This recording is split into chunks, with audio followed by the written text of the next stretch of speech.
Thank you, Madam Chair, and thank you, Minister, for appearing. Always nice to see you. I have recently had a meeting with the Volkswagen executives in Germany about their plans in Canada, and I asked them where they were getting the critical minerals, and they said Canada, but that's their intent. But ultimately, currently, they said it's not available. So they said not all our material at the moment will come from Canada. So as we know, more than 80 or 90% of the cathodes and anodes for EV batteries are made in Asia and China primarily. Can you explain to me if that's the reason why a month after you imposed tariffs, or your government imposed tariffs on Chinese-made EVs, that you've provided a way for companies to actually get around them with the remission order? What that is, for people who are watching, is an order that allows people to actually not pay that duty. Is that for Volkswagen and Stellantis because they cannot produce or get those materials in Canada? Madam Chair, Mr. Perkins, it's always a pleasure to see you. I was missing you for the last week. But I think what we need in the critical mineral is speed and scale. Certainly, we've been working extremely hard to make sure that we would have more scale when it comes to critical minerals. The recent focus of tech in the critical mineral sector is good news. We have seen recently Rio Tinto announcing that they intend to invest billions of dollars with respect to lithium and other critical minerals. You will know that we have the only refinery of cobalt in all of North America. We have already an industry of graphite in Quebec, and Nemaska Lithium is going to be one of the first refiner in the country. There are others in the country. So I think what we need now is to make sure that we match the demand and the offer, and I welcome these kind of investment because it's going to provide scale.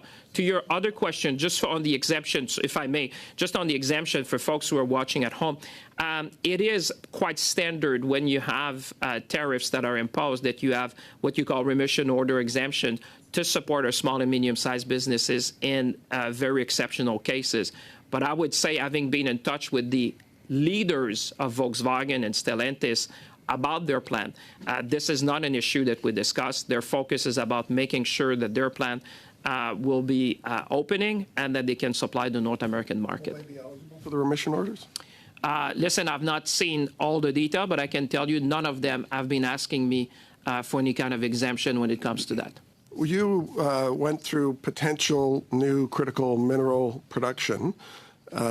Minister, your government has for 2 years said that they would expedite the process for mining, but I haven't seen any change to that. And according to the Mining Association of Canada, it takes 15 years to go through the approval process.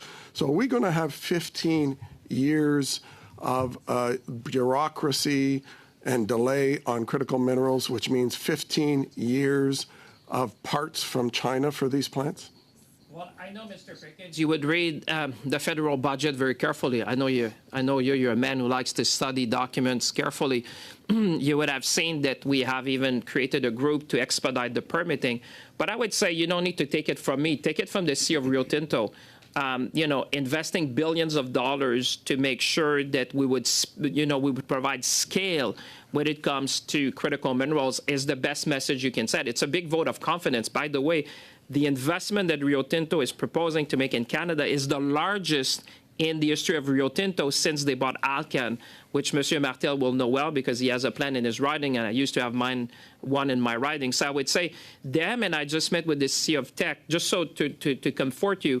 The Sea of Tech have said that, when they did their transaction, the balance they have, the cash balance they have on their balance sheet is just to go to the critical minerals. I appreciate that, Minister, but it appears that the answer is no. There's nothing that's really changed in the process. So go on. Northvolt, $7 billion EV battery plant in Montreal, is delayed construction for a strategic review. For those who don't know what that means in the business world, that means we're looking at whether or not to go ahead or whether or not to sell it. That's generally what a strategic review means.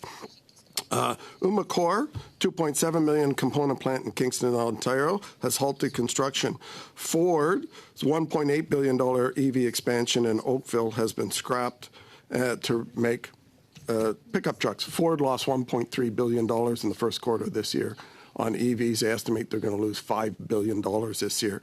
Globally, Stellantis, Ford, Volkswagen, in areas where there isn't massive government subsidy, are scaling back their plants. And they're scaling back their plants because the sale of EVs has dropped dramatically in Europe by over 50%, in Germany.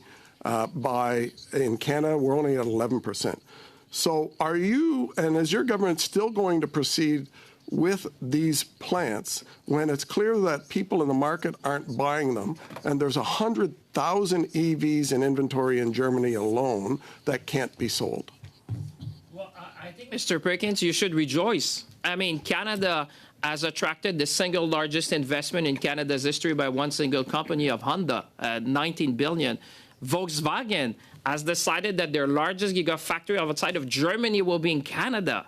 You have seen Stellantis choosing Canada for the EV plant. And for Northvolt, you should be happy, Mr. Perkins. I know you look at the balance sheet. We have not disbursed $1 of federal money. You should be rejoicing. I hope you're going to put that in your 10% to your constituent to say, thanks to Minister Champagne and the good work we did, we have structured a deal whereby the federal government has not disbursed $1 yet on this plan. Obviously, we want it to work. We want to make sure that we seize generational opportunities. And when you have Bloomberg, which ran Canada first in the world for the battery supply chain ahead of China, I'm sure you're going to put that in your 10% as well to rejoice for Canadians. Thank you very much, Mr. Champagne.